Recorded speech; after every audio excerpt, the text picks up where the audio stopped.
Chapter 2. My master's family consisted of 2 sons, Andrew and Richard, 1 daughter, Lucretia, and her husband, Captain Thomas Auld.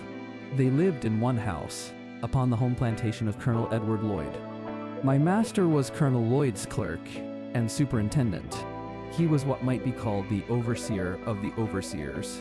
I spent 2 years of childhood on this plantation in my old master's family. It was here that I witnessed the bloody transaction recorded in the first chapter. And as I received my first impressions of slavery on this plantation, I will give some description of it and of slavery as it there existed. The plantation is about 12 miles north of Easton, in Talbot County, and is situated on the border of Miles River. The principal products raised upon it were tobacco, corn, and wheat. These were raised in great abundance, so that, with the products of this and the other farms belonging to him, he was able to keep in almost constant employment a large sloop, in carrying them to market at Baltimore. This sloop was named Sally Lloyd, in honor of one of the colonel's daughters. My master's son-in-law, Captain Auld, was master of the vessel. She was otherwise manned by the colonel's own slaves. Their names were Peter, Isaac, Rich, and Jake. These were esteemed very highly by the other slaves, and looked upon as the privileged ones of the plantation, for it was no small affair, in the eyes of the slaves, to be allowed to see Baltimore. Colonel Lloyd kept from 300 to 400 slaves on his home plantation, and owned a large number more on the neighboring farms belonging to him. The names of the farms nearest to the home plantation were Y-Town and New Design. Y-Town was under the overseership of a man named Noah Willis. New Design was under the overseership of a Mr. Townsend. The overseers of these, and all the rest of the farms, numbering over 20, received advice and direction from the managers of the home plantation. This was a great business place. It was the seat of government for the whole 20 farms. All disputes among the overseers were settled here. If a slave was convicted of any high misdemeanor, became unmanageable, or evinced a determination to run away, he was brought immediately here, severely whipped, put on board the sloop, carried to Baltimore, and sold to Austin Woolfolk, or some other slave trader, as a warning to the slaves remaining. Here, too, the slaves of all the other farms received their monthly allowance of food and their yearly clothing. The men and women slaves received, as their monthly allowance of food, 8 pounds of pork, or its equivalent in fish, and 1 bushel of cornmeal. Their yearly clothing consisted of 2 coarse linen shirts, 1 pair of linen trousers, like the shirts, 1 jacket, 1 pair of trousers for winter, made of coarse Negro cloth, 1 pair of stockings, and 1 pair of shoes, the whole of which could not have cost more than $7. The allowance of the slave children was given to their mothers, or the old women having the care of them. The children unable to work in the field had neither shoes, stockings, jackets, nor trousers given to them. Their clothing consisted of 2 coarse linen shirts per year. When these failed them, they went naked until the next allowance day. Children from 7 to 10 years old, of both sexes, almost naked, might be seen at all seasons of the year. There were no beds given the slaves, unless 1 coarse blanket be considered such, and none but the men and women had these. This, however, is not considered a very great privation. They find less difficulty from the want of beds than from the want of time to sleep. For when their day's work in the field is done, the most of them having their washing, mending, and cooking to do, and having few or none of the ordinary facilities for doing either of these, very many of their sleeping hours are consumed in preparing for the field the coming day.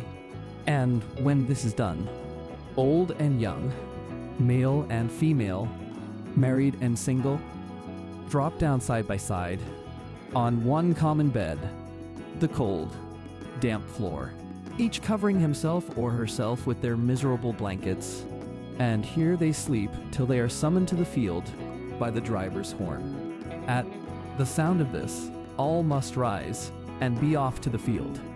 There must be no halting. Everyone must be at his or her post. And woe betides them who hear not this morning's summons to the field. For if they are not awakened by the sense of hearing, They are by the sense of feeling. No age nor sex finds any favor. Mr. Severe, the overseer, used to stand by the door of the quarter, armed with a large hickory stick and heavy cowskin, ready to whip anyone who was so unfortunate as not to hear, or, from any other cause, was prevented from being ready to start for the field at the sound of a horn. Mr.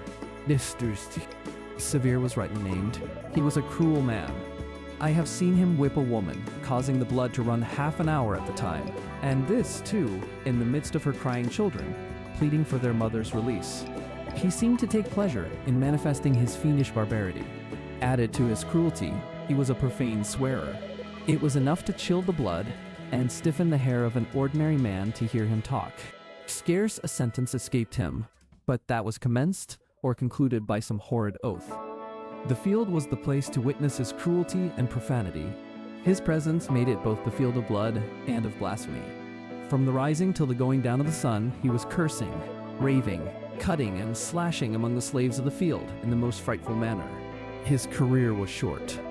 He died very soon after I went to Colonel Lloyd's, and he died as he lived, uttering with his dying groans, bitter curses and horrid oaths.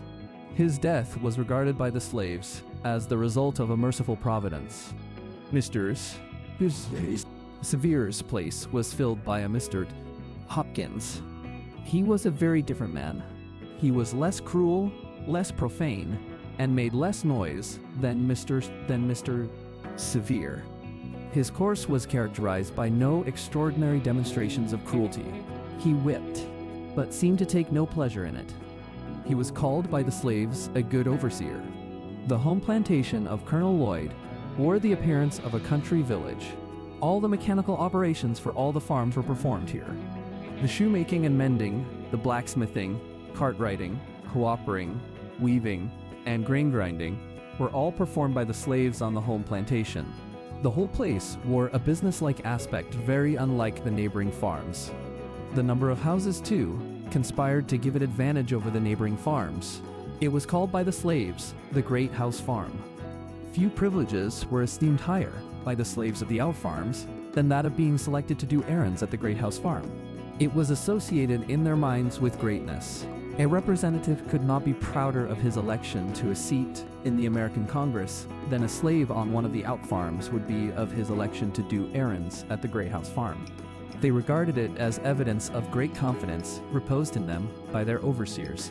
And it was on this account, as well as a constant desire to be out of the field from under the driver's lash, that they esteemed it a high privilege, one worth careful living for. He was called the smartest and most trusty fellow, who had this honor conferred upon him the most frequently. The competitors for this office sought as diligently to please their overseers as the office seekers in the political parties seek to please and deceive the people. The same traits of character might be seen in Colonel Lloyd's slaves as are seen in the slaves of the political parties. The slaves selected to go to the Great House Farm for the monthly allowance for themselves and their fellow slaves were peculiarly enthusiastic. While on their way, they would make the dense old woods, for miles around, reverberate with their wild songs, revealing at once the highest joy and the deepest sadness. They would compose and sing as they went along, consulting neither time nor tune. The thought that came up, came out, if not in the word, in the sound, and as frequently in the one as in the other. They would sometimes sing the most pathetic sentiment in the most rapturous tone, and the most rapturous sentiment in the most pathetic tone. Into all of their songs, they would manage to weave something of the Great House Farm. Especially would they do this when leaving home. They would then sing most exultingly the following words: "I am going away to the Great House Farm." Yeah. Oh, yeah. Oh, this they would sing as a chorus to words which to many would seem unmeaning jargon, but which, nevertheless, were full of meaning to themselves. I have sometimes thought that the mere hearing of those songs would do more to impress some minds with the horrible character of slavery than the reading of whole volumes of philosophy on the subject could do. I did not, when a slave, understand the deep meaning of those rude and apparently incoherent songs. I was myself within the circle, so that I neither saw nor heard as those without might see and hear. They told a tale of woe, which was then altogether beyond my feeble comprehension. They were tones loud, long, and deep. They breathed the prayer and complaint of souls boiling over with the bitterest anguish. Every tone was a testimony against slavery and a prayer to God for deliverance from chains. The hearing of those wild notes always depressed my spirit and filled me with ineffable sadness. I have frequently found myself in tears while hearing them. The mere recurrence to those songs, even now, afflicts me, and while I am writing these lines, an expression of feeling has already found its way down my cheek. To those songs I trace my first glimmering conception of the dehumanizing character of slavery. I can never get rid of that conception. Those songs still follow me to deepen my hatred of slavery and quicken my sympathies for my brethren in bonds. If anyone wishes to be impressed with the soul-killing effects of slavery, let him go to Colonel Lloyd's plantation and, on allowance day, place himself in the deep pine woods, and there let him, in silence, analyze the sounds that shall pass through the chambers of his soul, and if he is not thus impressed, it will only be because there is no flesh in his obdurate heart. I have often been utterly astonished, since I came to the North, to find persons who could speak of the singing among slaves as evidence of their contentment and happiness. It is impossible to conceive of a greater mistake. Slaves sing most when they are most unhappy. The songs of the slave represent the sorrows of his heart, and he is relieved by them, only as an aching heart is relieved by its tears. At least, such is my experience. I have often sung to drown my sorrow, but seldom to express my happiness.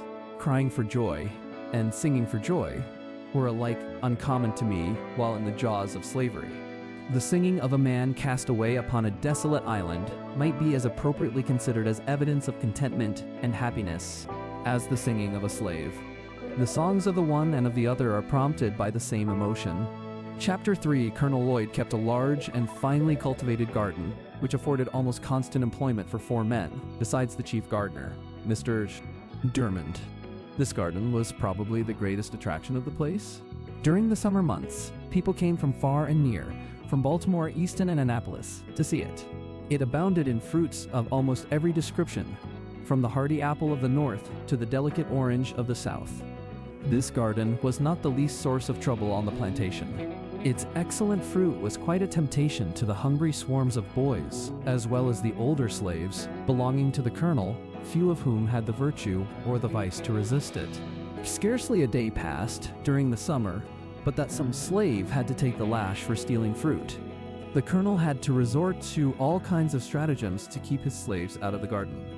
The last and most successful one was that of tarring his fence all around, after which, if a slave was caught with any tar upon his person, it was deemed sufficient proof that he had either been into the garden or had tried to get in. In either case, he was severely whipped by the chief gardener. This plan worked well. The slaves became as fearful of tar as of the lash. They seemed to realize the impossibility of touching tar without being defiled. The colonel also kept a splendid riding equipage. His stable and carriage house presented the appearance of some of our large city livery establishments. His horses were of the finest form and noblest blood. His carriage house contained 3 splendid coaches, 3 or 4 gigs, besides Dearborns and barouches of the most fashionable style. This establishment was under the care of 2 slaves, Old Barney and Young Barney, father and son. To attend to this establishment was their sole work, but it was by no means an easy employment, for in nothing was Colonel Lloyd more particular than in the management of his horses. The slightest inattention to these was unpardonable, and was visited upon those under whose care they were placed with the severest punishment. No excuse could shield them. If the colonel only suspected any want of attention to his horses, a supposition which he frequently indulged, and one which, of course, made the office of Old and Young Barney a very trying one. They never knew when they were safe from punishment. They were frequently whipped when least deserving, and escaped whipping when most deserving it. Everything depended upon the looks of the horses and the state of Colonel Lloyd's own mind when his horses were brought to him for use.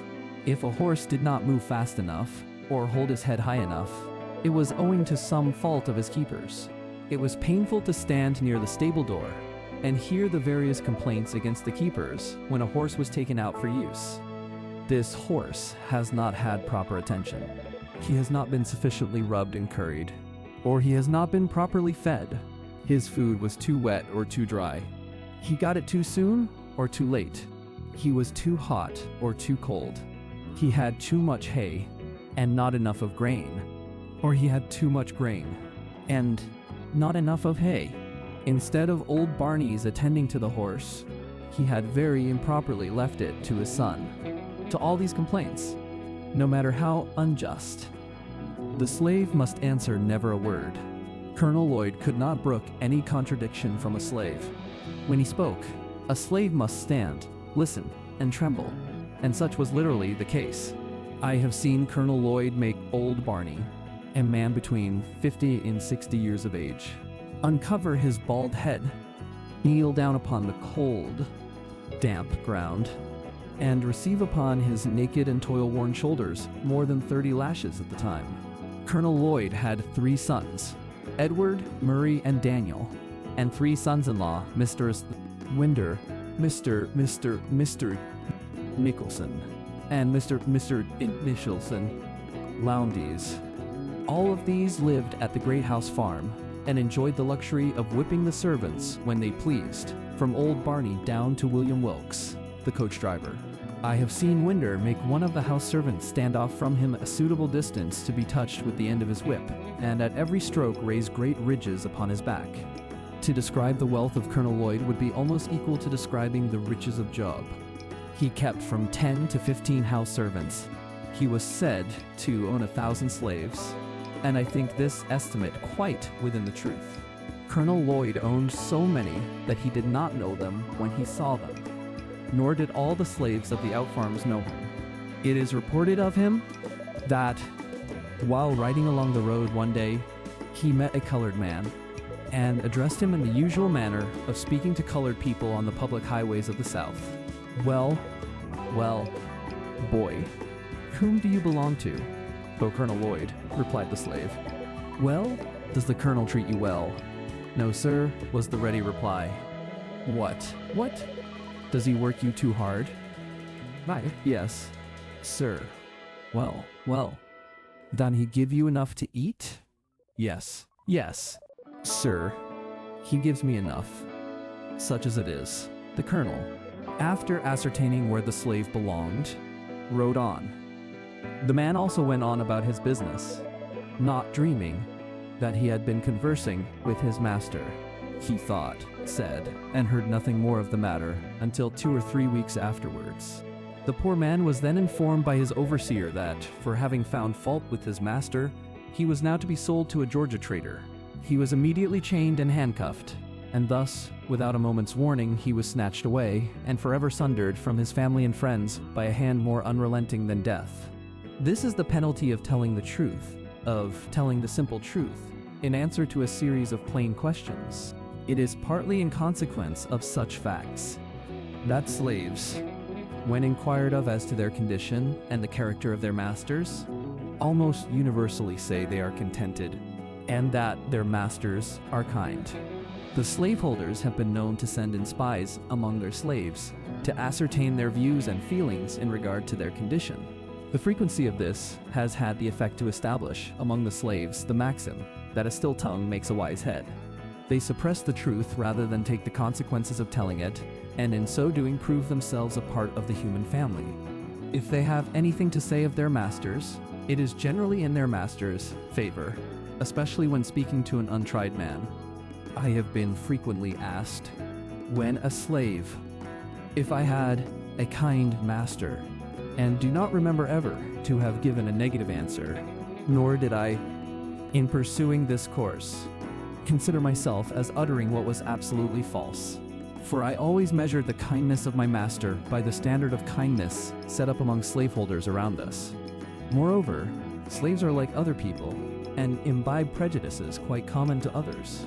They think their own better than that of others. Many, under the influence of this prejudice, think their own masters are better than the masters of other slaves. And this too, in some cases, when the very reverse is true. Indeed, it is not uncommon for slaves even to fall out and quarrel among themselves about the relative goodness of their masters, each contending for the superior goodness of his own over that of the others. At the very same time, they mutually execrate their masters when viewed separately. It was so on our plantation. When Colonel Lloyd's slaves met the slaves of Jacob Jepson, they seldom parted without a quarrel about their masters. Colonel Lloyd's slaves contending that he was the richest, and Mr. Jepson's slaves that he was the smartest and most of a man. Colonel Lloyd's slaves would boast his ability to buy and sell Jacob Jepson.